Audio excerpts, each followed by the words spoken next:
TPTF కార్యకర్తలందరూ కూడా Telangana progressive teachers federation మహబాద్ జిల్లా శాఖ పక్షాన వందనాలు తెలియజేస్తున్నాను.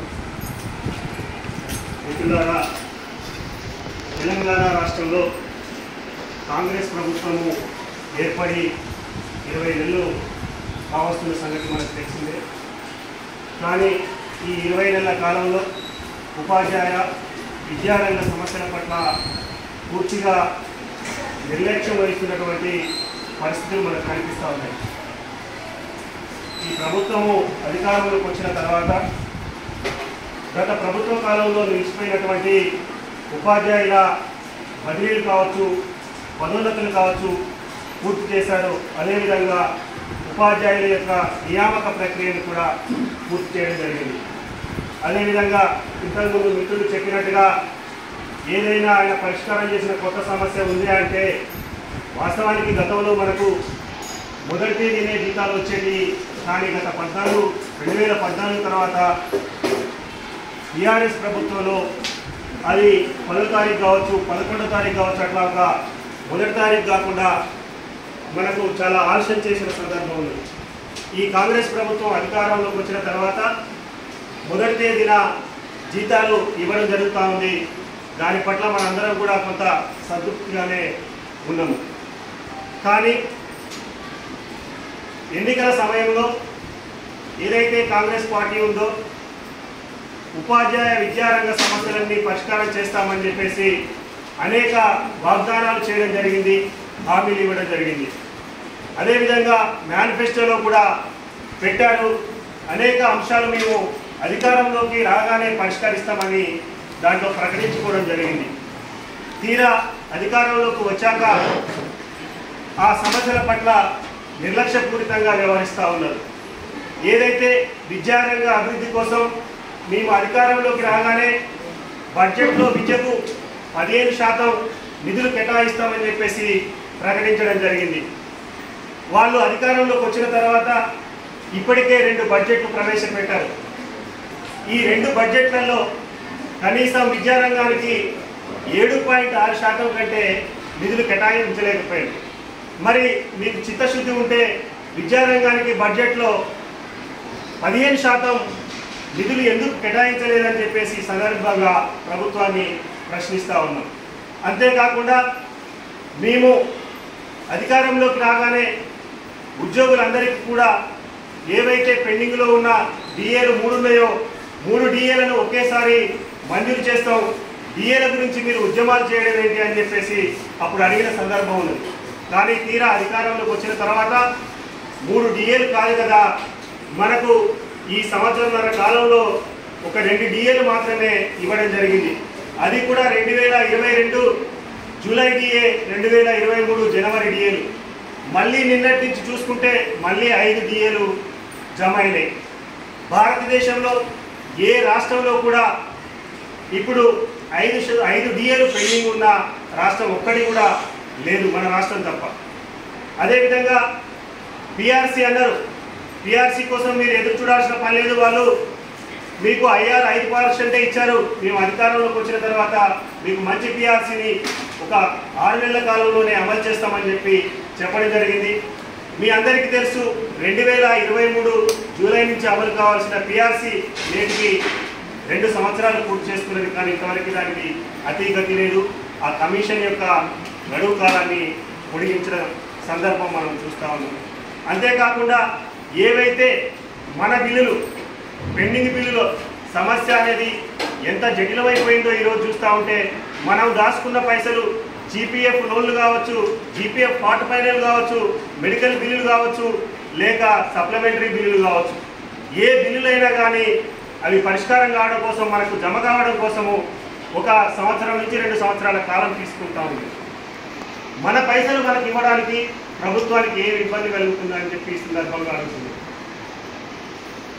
ఈ నిధులు మొన్న ఈ మధ్యనే ఆ పెండింగ్ బిల్లులకి ఒక 180 కోట్ల రూపాయలు ప్రకటించినామని చెప్పేసి ఉప ముఖ్యమంత్రి గారు అనడం, దాన్ని పత్రికల్లో ప్రధాన శీర్షిక రాయడం జరిగింది. ఎవరి పైసలు అవి?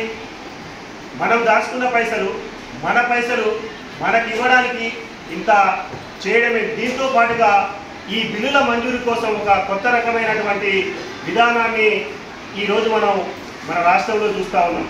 ఏంటంటే మన పైసలు మనం తీసుకోవడం కోసం, మన బిల్లులు శాంక్షన్ చేయించుకోవడం కోసం కొంతమంది దొడ్డిదారిన సుమారు 10% కమిషన్ ఇవ్వడం జరుగుతూ ఉంది. మన పైసల కోసం మనం 10% కమిషన్ అంటే 1,00,000 రూపాయలు మనకి ఏదైనా మన మెడికల్ బిల్లు మనం తీసుకోవాలంటే దాంట్లో 10,000 రూపాయలు వారికి కమిషన్గా ఇవ్వవలసి వస్తుంది. ఈనాడు కాంగ్రెస్ ప్రభుత్వం గతంలో 6% అది ఉండేదట. అది మాకు కూడా ఇంతవరకు తెలియదు. కొంతమంది మిత్రులు ఆ రకంగా వాళ్ళకు ఉన్నటువంటి వాళ్ళ ఆర్థిక పరిస్థితిని బట్టి, వాళ్ళ యొక్క అవసరాలను బట్టి వారు మెడికల్ బిల్లుల కోసం 6% గతంలో చెల్లించేది.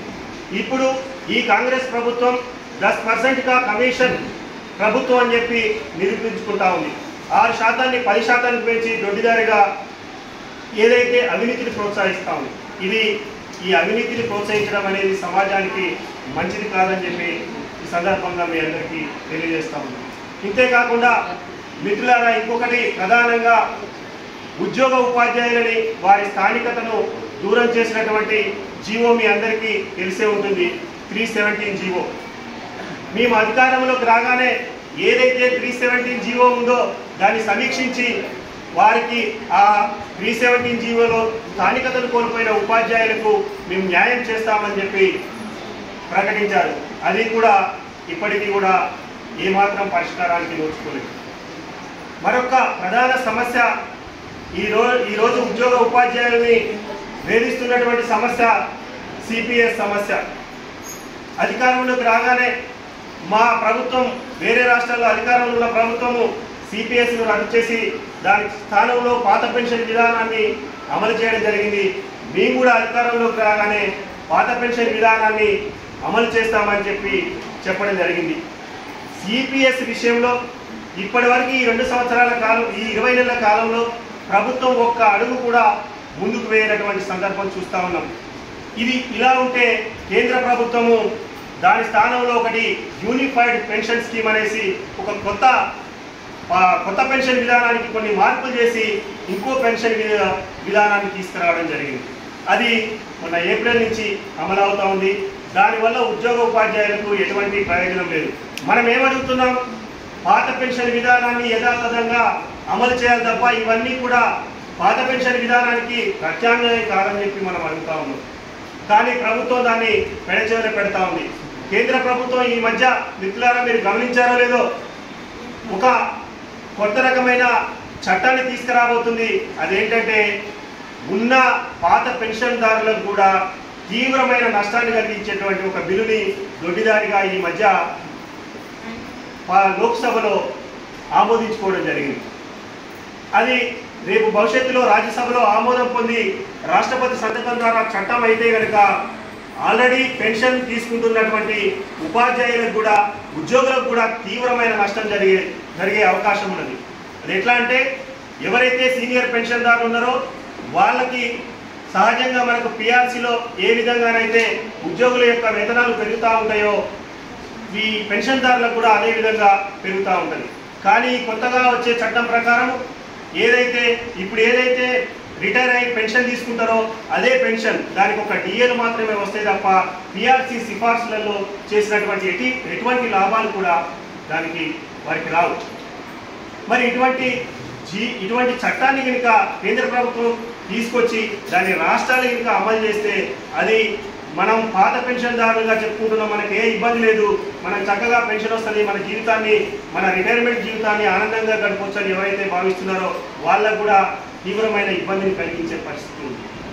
కాబట్టి ఈ సిపిఎస్ విధానం ఏదైతే ఉందో దీన్ని రద్దయ్యే వరకు ఒక సంఘాలకు అతీతంగా ఐక్య ఉద్యమాలు నిర్మాణం చేయాల్సినంత ఆవశ్యకత ఉన్నది.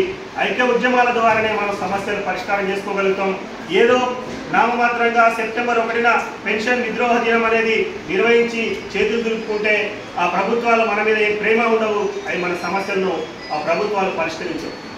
కాబట్టి ఆ ఉద్యమ నిర్మాణంలో రేపు భవిష్యత్తులో ఉమ్మడి ఉద్యమాలు నిర్మాణం అయితే మీ అందరూ కూడా దాంట్లో భాగస్థులై ఉద్యమంలో పాల్గొనాల్సిందిగా మీ అందరికీ కూడా విజ్ఞప్తి చేస్తూ ఉన్నాం. మిత్రులారా, ఈ సంవత్సరాల కాలంలో మనకు ఏవైతే వాళ్ళు ఎన్నికల హామీలో ప్రకటించిన న్యాయమైన డిమాండ్లు, న్యాయమైన సమస్యలు పరిష్కరించాలని చెప్పి మనము మే నెలలో ఉద్యోగ ఉపాధ్యాయ పెన్షనర్ల జేఏసీగా ఒక ఉద్యమ కార్యాచరణను ప్రకటించడం జరిగింది. ఈ ఉద్యమ కార్యాచరణ ఎప్పుడైతే ప్రకటించినామో ముఖ్యమంత్రి గారు దానికి వెంటనే రియాక్ట్ అయ్యి దాన్ని తట్టుకోలేక ఒక సమావేశంలో ఒక తీవ్రమైన వ్యాఖ్యలు చేయడం జరిగింది. అవన్నీ మీ అందరికీ తెలుసు. ఏమంటాడు, నన్ను కోసినా ఇంతకంటే ఎక్కువ నేను చేయలేను, ఏం చేస్తారు, కోసుకొని తింటారా అని ఒక అనాగరికమైన భాషను వాడడం జరిగింది. అంతటితో ఆగకుండా మీరు వేరే రాజకీయ పార్టీల చేతుల్లో కత్తుల్లాగా మారొద్దు, రాజకీయ వాళ్ళల్లో మీరు బానిసలుగా మారొద్దు, అట్లా మారి ప్రజల గుండెల్లో గుణపాలు కూర్చొద్దు, వారికి గాయాలు చేయొద్దు అనే ఒక తీవ్రమైనటువంటి వ్యాఖ్యలు చేయడం జరిగింది. దానితో ఆగకుండా ఇంకా ఏం మాట్లాడారు, ఏమంటాడంటే ఏ సంక్షేమ పథకాన్ని ఆపి, ప్రజలకు ఇచ్చేటువంటి ఏ సంక్షేమ పథకాన్ని ఆపి మీ జీతాలు పెంచాలంటారు అని. ఈ ప్రశ్న ఆయన సమావేశంలో మాట్లాడినప్పుడు అది రాష్ట్రంలో ఉన్నటువంటి ప్రజల అందరికీ చేరిపోయింది. అంటే ఏం చేస్తున్నారు ఉద్యోగులు, మా సంక్షేమ పథకాలు ఆపే ప్రయత్నం చేస్తున్నారు, మా సంక్షేమ పథకాలు ఆపి వారి యొక్క జీతాలు పెంచమని అడుగుతున్నారని చెప్పి వాళ్ళు భావించడం జరుగుతూ ఉంది. అలా జరిగితే ఉద్యోగుల మధ్య ప్రజల మధ్య ఇప్పటికే కొంత విభేదాలు ఉన్నాయి. ఆ విభేదాలు పెరిగి ఇంకా వైషమ్యాలు పెరిగే అవకాశం ఉంది. సమాజంలో ఉపాధ్యాయుల పరిస్థితి ఎలా ఉందో మీ అందరికీ తెలుసు. అది ఇంకా నానాటికి ఇటువంటి వ్యాఖ్యలు చేస్తే సమాజంలో ఇంకా ఉపాధ్యాయుల పరిస్థితి దిగజారే అవకాశం ఉంది. మిత్రులారా, ఇంకొక విషయం మీ అందరికీ మనందరికీ వేధిస్తున్నటువంటి సమస్య, పాఠశాల అభివృద్ధి కొరకు మేము విద్యారంగ అభివృద్ధి కొరకు చాలా ప్రణాళికలు ఉన్నాయి. మేము అధికారంలోకి రాగానే అవన్నీ నెరవేర్స్తామని చెప్పాడు. అధికారంలోకి రాగానే ఒక విద్యా కమిషన్ని రిటైర్డ్ ఐఏఎస్ అధికారి ఆకునూరి మురళి గారి నేతృత్వంలో నియమించడం జరిగింది. ఆకునూరి మురళి గారు తెలంగాణ రాష్ట్ర వ్యాప్తంగా అనేక పాఠశాలను సందర్శించాం, అనేక విషయాలు సేకరించినాం, అనేక సమస్యలు ఉన్నాయి. ఆ సమస్యలు పరిష్కారం కావాలంటే ఒక కొత్త రకమైన ప్రతిపాదనలు గవర్నమెంట్కి ఇస్తున్నాం, కొన్ని రికమెండేషన్స్ చేస్తున్నాం.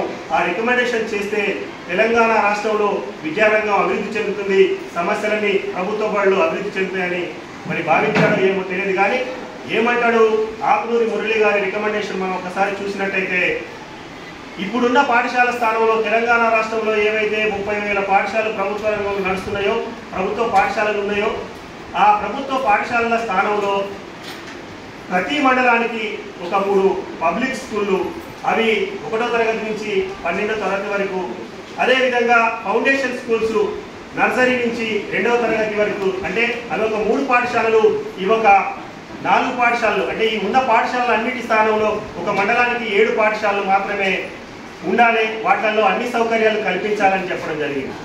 అంటే ఈ ఇన్ని పాఠశాలల స్థానంలో తెలంగాణ రాష్ట్రంలో 30,000 పాఠశాల స్థానంలో ఒక 1000 నుంచి 1,500 పాఠశాలలు స్థాపిస్తే సమస్య పరిష్కారం అవుతుందా? మిగతా బడుల సంగతి ఏంటి? ఇప్పటికే మనం చూస్తూ ఉన్నాం, ప్రతి సంవత్సరం తెలంగాణ రాష్ట్రంలో 2,000 పాఠశాలలు మూతపడతా ఉన్నాయి. గత సంవత్సరమే 1,735 పాఠశాలలు మూతపడ్డాయి. మరి ఈ ఏదైతే ఆకునూరి మురళి గారి రికమెండేషన్స్ ప్రభుత్వము అమలు చేయడానికి చూస్తూ ఉంది, అందులో భాగంగానే ఇక్కడ మధిర నియోజకవర్గంలో బోనకల్లో ఒక పాఠశాలను ఏర్పాటు చేయడం, అదేవిధంగా ముఖ్యమంత్రి గారి నియోజకవర్గంలో ఏర్పాటు చేయడం అని చూస్తూ ఉంది. నిజంగా కనుక ఆ పాఠశాలలు ఏర్పాటు కనుక జరిగితే ఇప్పుడు తెలంగాణ రాష్ట్రంలో ఉన్నటువంటి ఏవైతే మన పాఠశాలలు ఉన్నాయో అవన్నీ కూడా విధ్వంసం అయిపోయే అవకాశం ఉంది, నిర్వీర్యం అయ్యే అవకాశం ఉంది. కొద్ది కాలంలోనే అవన్నీ కూడా కనుమరుగయ్యే ప్రమాదం పొంచి ఉన్నది. కాబట్టి మనం నిర్ద్వందంగా ఏదైతే ఇటువంటి అనాలోచితమైనటువంటి రికమెండేషన్ చేస్తున్నారో వాటిని తీవ్రంగా వ్యతిరేకించాల్సి అవసరం ఉంది. లేకపోతే పేద ఆదివాసీ గిరిజన విద్యార్థులకు, బలహీన వర్గాల పిల్లలకు విద్య దూరం అయ్యే అవకాశం ఉన్నది. కాబట్టి మనందరం కూడా ఈ ప్రభుత్వ విద్యా సంస్థలను, ప్రభుత్వ విద్యా బడులను కాపాడుకోవడానికి ఏవైతే ఉపాధ్యాయ సంఘాలు పిలుపునిస్తే వాటిలో పాల్గొనాల్సిన అవసరం ఉందని చెప్పేసి మీకు ఈ సందర్భంగా తెలియజేస్తున్నాం. మరొక విషయం మిత్రులారా, మనము వేసవిలో బడిబాట కార్యక్రమాన్ని నిర్వహించాం. మీరు ఒక్కసారి దాదాపు మనందరం కూడా న్యూస్ ఫాలో అవుతూనే ఉన్నాం. ఎంత కష్టపడ్డారు ఉపాధ్యాయులు.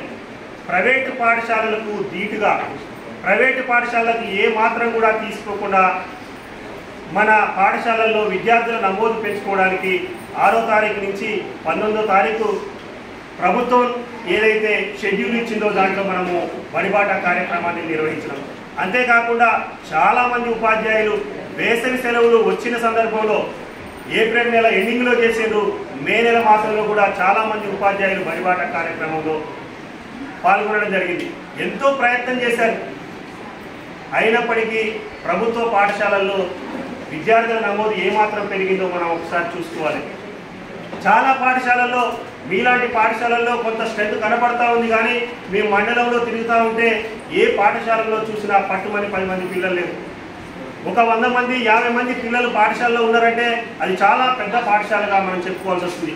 ఒకప్పుడు 500-600 మంది విద్యార్థులతోటి కలకలలాడే పాఠశాలలు నేడు 3-4 పిల్లలతోటి వెలవెలబోతూ ఉన్నాయి. దీనికి అంతటికీ కారణం ప్రభుత్వాలు మన వైపు వేలు చూపుతూ ఉన్నాయి. కారణాలు అనేకం ఉన్నాయి. మనము ఈ ఉపాధ్యాయుల పనితీరు ఒకసారి చూసుకున్నట్టయితే గతం కంటే చాలా మెరుగైంది. అది మనం చెప్పుకోవడం కాదు. ఈ మధ్యనే ఒక సర్వే, FGI అని ఒక సర్వే వచ్చింది. ఆ సర్వేలో భారతదేశంలో తెలంగాణ రాష్ట్రంలో పాఠశాలల్లో పనితీరు మెరుగుపడతా ఉంది. ఉపాధ్యాయుల యొక్క పని విధానంలో చాలా మార్పు వచ్చిందని చెప్పడం జరిగింది. మనం ఇంత కష్టపడతా ఉన్నాం. తెలంగాణ ప్రోగ్రెసివ్ టీచర్స్ ఫెడరేషన్గా ఏదైతే తెలంగాణ ప్రోగ్రెసివ్ టీచర్స్ ఫెడరేషన్ విధానం ఉందో, బాధ్యతలకై నిలబడు, హక్కులకై కలబడు, మీ అందరికీ కూడా TPTFగా ఒక విజ్ఞప్తి చేస్తూ ఉన్నాం. మనం అందరం కూడా ముందుగా మన బాధ్యతలు నిర్వర్తించి ఆ తర్వాత మన హక్కులు ఏవైతే ఉన్నాయో ఆ హక్కుల కోసం పోరాటం చేయాల్సిన అవసరం ఉందని, మనం సమాజంలో ఇంకా ఇప్పటికే సమాజంలో ఉపాధ్యాయులకు చాలా చిన్నచూపు ఉంది. దాన్ని కొంత మార్పు చేయడానికి మనందరం కూడా మన యొక్క శక్తి మేరకు కృషి చేయాలని చెప్పి ఈ సందర్భంగా మీ అందరికీ విజ్ఞప్తి చేస్తా ఉన్నాను. అదేవిధంగా తెలంగాణ ప్రోగ్రెసివ్ టీచర్స్ ఫెడరేషన్ ప్రభుత్వ విద్యారంగ పరిరక్షణ కోసం నిరంతరం పాటుపడతా ఉంది. ఏదైతే ప్రభుత్వ పాఠశాలను పరీక్షించాలని చెప్పేసి రాష్ట్ర స్థాయిలో తెలంగాణ విద్యా పరిరక్షణ కమిటీ, జాతీయ స్థాయిలో అఖిల భారత విద్యా హక్కు వేదిక అనేవి ఉన్నాయి. ఆ వేదికలలో TPTF భాగస్వామిగా, ప్రధాన భాగస్వామిగా ఉంది. ప్రభుత్వ పాఠశాలల విధ్వంసాన్ని ఆపాలని చెప్పి గత నెల 27వ తారీఖున ఇందిరా పార్క్ దగ్గర professor Haragopal sir, professor Lakshminarayana గారు, అదేవిధంగా చక్రాధర్ గారు నాయకత్వంలో ఒక పెద్ద ధర్నా జరిగింది. ఆ ధర్నాలో కూడా TPTFగా మేమందరం దాంట్లో పాల్గొనడం జరిగింది. మీరందరికీ ఈ సందర్భంగా ఒక ముఖ్యమైన విజ్ఞప్తి చేస్తూ ఉన్నాను. తెలంగాణ ప్రోగ్రెసివ్ టీచర్స్ ఫెడరేషన్ విద్యారంగ సమస్యలు కావచ్చు, ఉపాధ్యాయుల సంక్షేమం కావచ్చు, అదేవిధంగా ఏదైతే సామాజిక సమస్యలు ఉంటాయో సమకాలీన సామాజిక సమస్యలపైన కూడా నిరంతరం ప్రతిస్పందిస్తూ ఉంటుంది. ఇటువంటి సంఘములో మీరందరూ కూడా సభ్యులుగా చేరి మాకు నైతిక మద్దతునిచ్చి ముందు ఇంకా మన సమస్యల పరిష్కారం కోసం జరిగే పోరాటాలలో భాగస్వాములు కావాలని చెప్పేసి మీ అందరికీ పేరున విజ్ఞప్తి చేస్తూ ఉన్నాను. ఈ సందర్భంగా మాకు ఇక్కడికి రాగానే అవకాశం ఇచ్చినటువంటి పాఠశాల ప్రధానోపాధ్యాయులు ఆరుద్ర వెంకటేశ్వర్లు గారికి, మీ విలువైన సమయాన్ని కేటాయించినటువంటి సోదర పాఠశాల ఉపాధ్యాయులందరికీ కూడా పేరున TPTF ఉద్యమాభివందనాలు తెలియజేస్తూ ముగిస్తాను.